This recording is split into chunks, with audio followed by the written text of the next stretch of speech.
하나님께 여쭙지 않은 결정이라는 제목으로 말씀 전하겠습니다.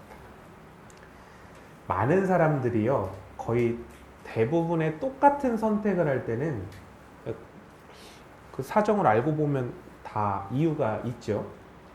백화점에 이렇게 가보면요, 양복 코너가 있거든요. 근데 거기를 이렇게 가보시면 남성 양복 대부분의 색깔이 거의 세 개 중에 하나입니다. 세 개 중 하나.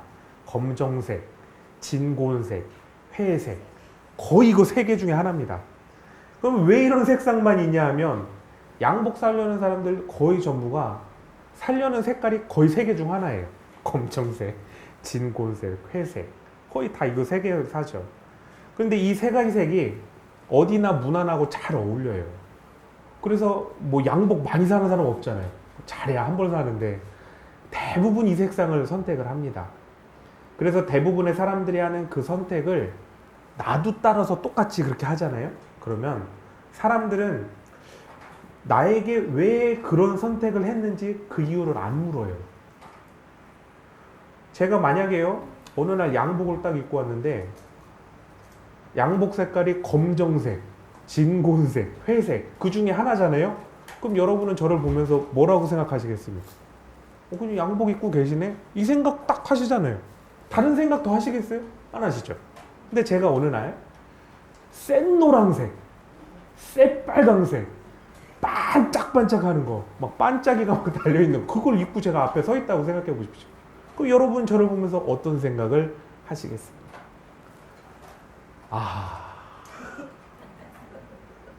표정을 안 지시겠죠.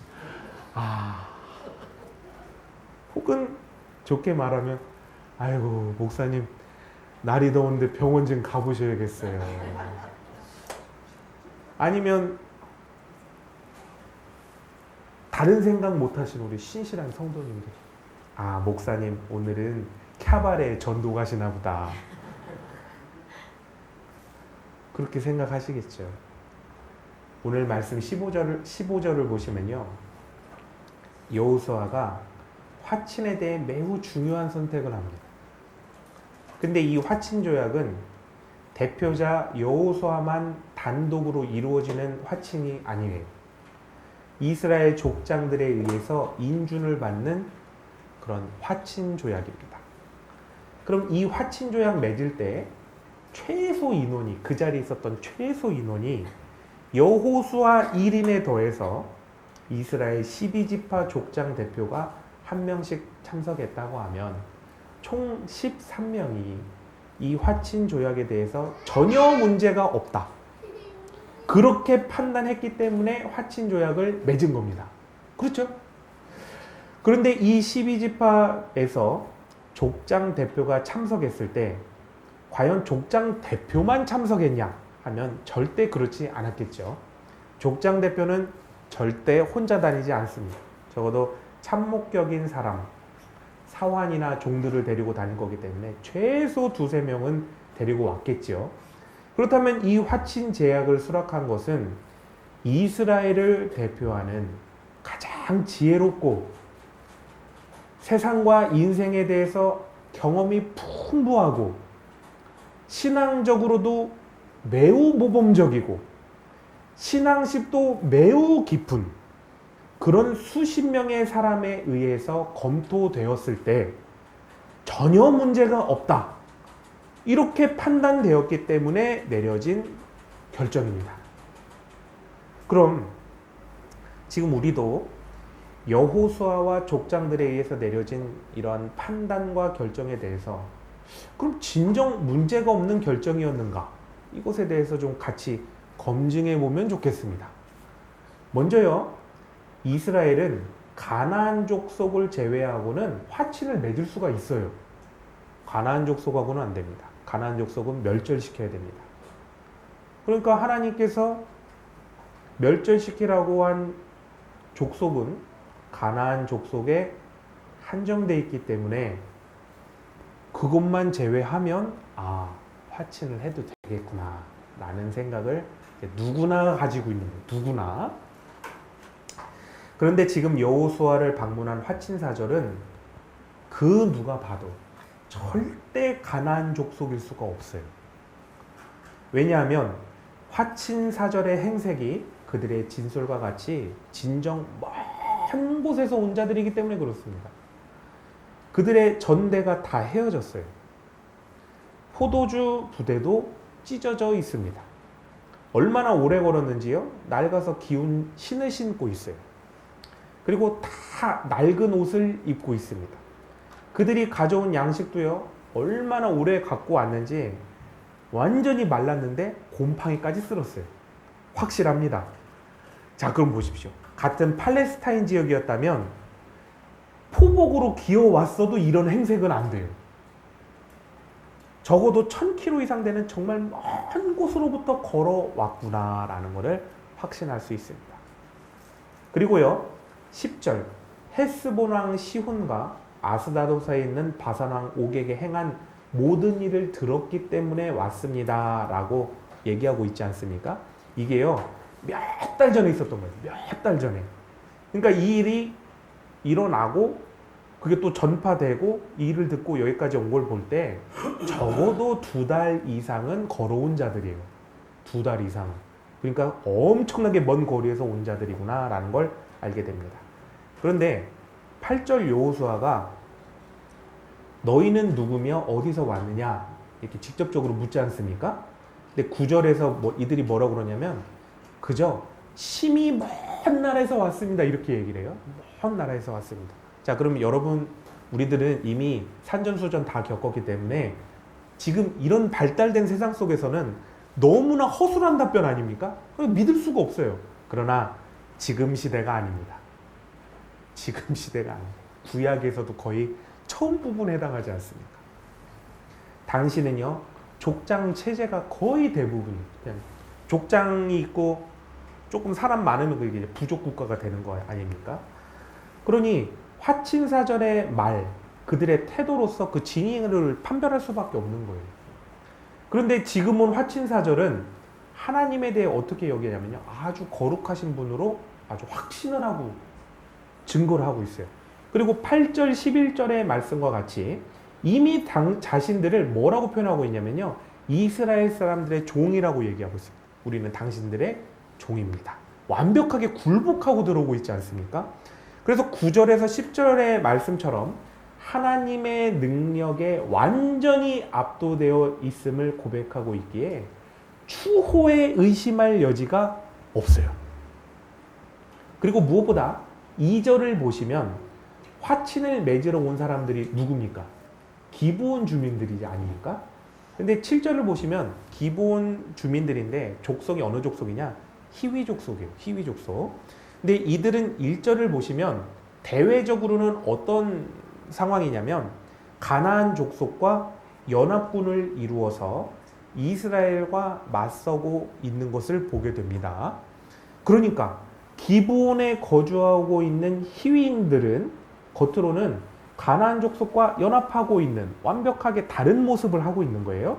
그런데 속으로 지금 첩자들을 보내서 이스라엘과 화친 조약을 맺어 살 길을 찾고 있는 것 아니겠습니까? 따라서 지금 이스라엘 사람들 중 그 누구도 히위 족속인 이 가나안 연합을 배신하고 이스라엘 쪽으로 와서 붙어서 화친을 요구할 것이다. 절대 그런 생각을 할 수가 없습니다. 그럼 정리해 볼게요.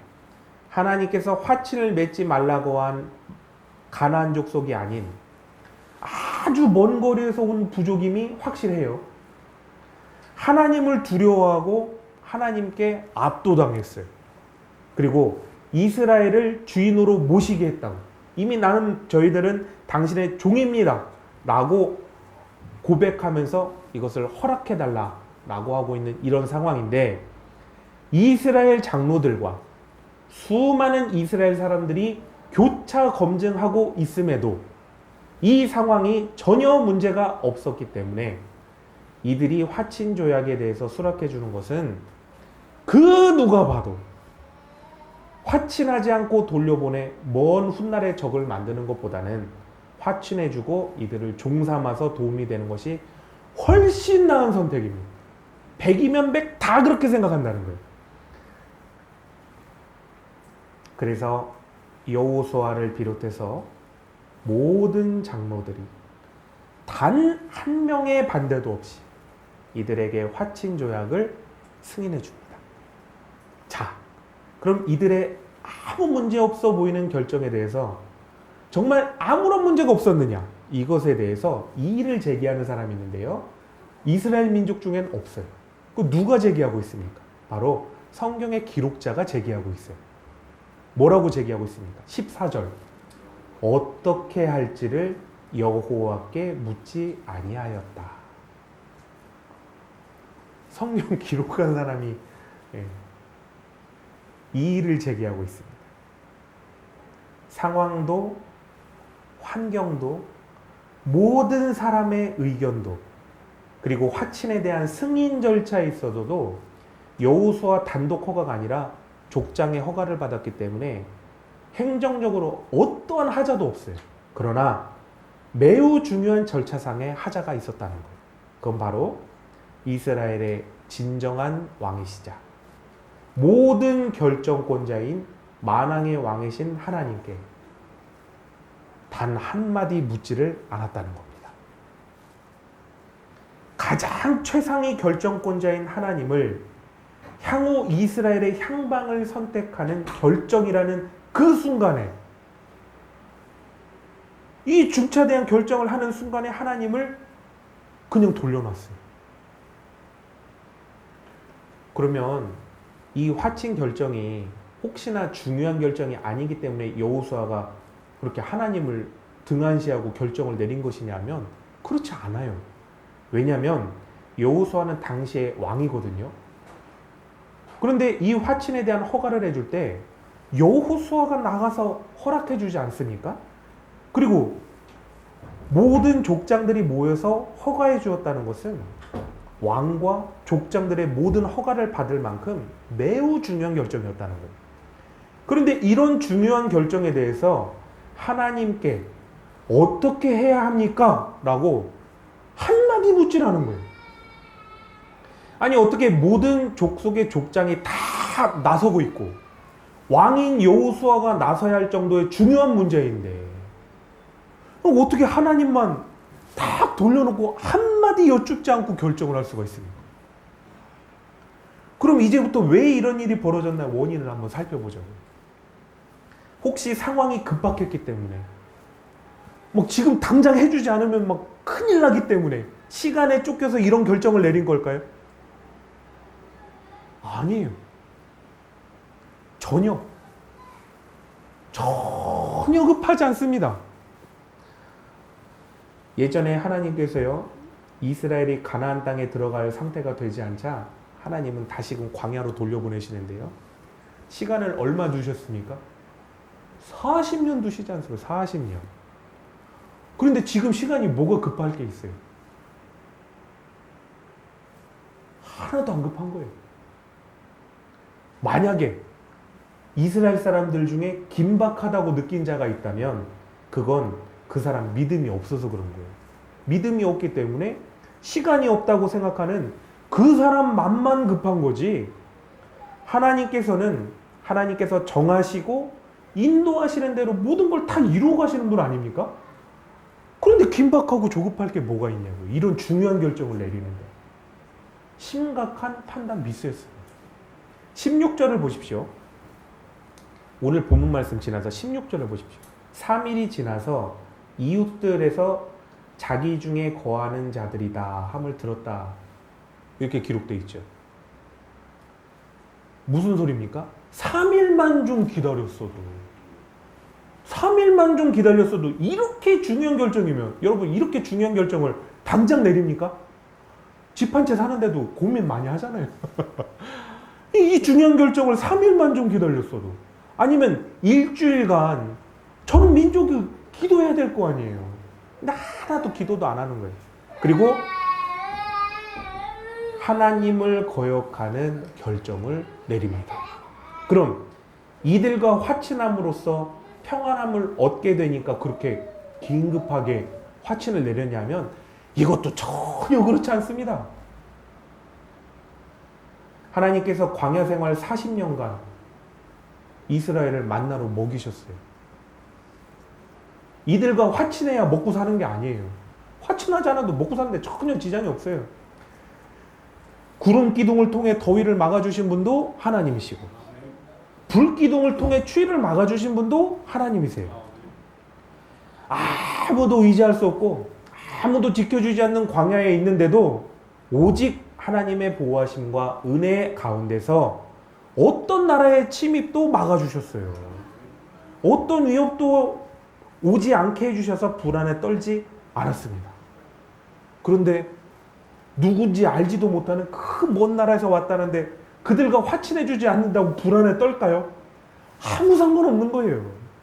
인간적인 욕심을 다 채울 수는 없지만 40년 광야 생활 잘 먹고 잘 쉬고 평안하게 있었습니다.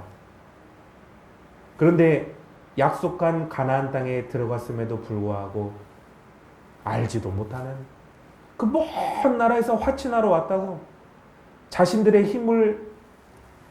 힘으로 그들을 노예 삼아서 좀 어떻게 사용하고 더 안전해 보겠다고 애굽에서 구해내시고 이제까지 구름기둥 불기둥으로 보호하고 인도하신, 또 만나로 먹이신 하나님께 단 한마디도 여쭙지 않고 화친의 결정을 내린 것, 이거는 정말 입이 10개라도 할 말이 없는 말입니다. 그런데요, 이들이 왜 이렇게 했을까? 결정적 증거를 3절에서 보게 됩니다. 뭐냐? 여호수아가 여리고와 아이에게 행한 일을 듣고, 여기서 단서를 찾게 돼요. 자, 보십시오. 비록 이스라엘이요 아이성을 점령하는 데는 문제가 좀 있었어요. 여러분도 알다시피 이스라엘이 요단강을 건넌 후에 강력한 여리고를 점령하고 아이성을 점령할 때 이제 문제가 있어서 하나님 앞에 이제 좀 많이 견책을 받았죠. 하지만 여리고와 아이성을 멸망시키는 큰 승리를 이스라엘이 거머쥐게 됩니다. 엄청난 승리를 거둔 거예요. 칼도 창도 없는 사람들, 나무 막대기만 가지고 있는 사람들이, 이 연전되는 승리가 이스라엘을 교만에 빠뜨립니다. 하나님께서 엄청난 승리를 할 수 있도록 도와주셨는데 이들의 큰 승리를 거두고 나서는 도와주신 하나님은 잊어버려요. 승리의 사실에 자아도취에 빠져서 하나님을 잊어버려요. 잊어버렸다고 해서 하나님이 하신 게 아니에요. 그런 게 아닙니다. 이렇게 중대한 결정에 하나님을 돌려놓는 게 있는 거예요. 그런데 이 교만이 얼마나 무서운지요. 다른 사람은 다 잊어도 괜찮아요. 근데 누가 잊었습니까? 여호수아까지 하나님을 잊어버렸다는 거예요. 이스라엘 모두가 하나님을 다 잊고 이스라엘 사람 다 하나님께 여쭙지 않을지라도 여호수아만큼은 하나님께 여쭈었어야 되잖아요.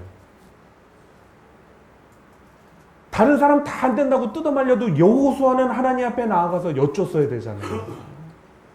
그런데 하나님께서 이기게 해주신 그 승리를 맛보고 나서는 어떻게 했냐면요, 승리에 도취되었어. 그 승리가 마치 나의 승리인 것처럼 광야 생활에서 겨우 벗어난 주제에 우쭐해진 거예요.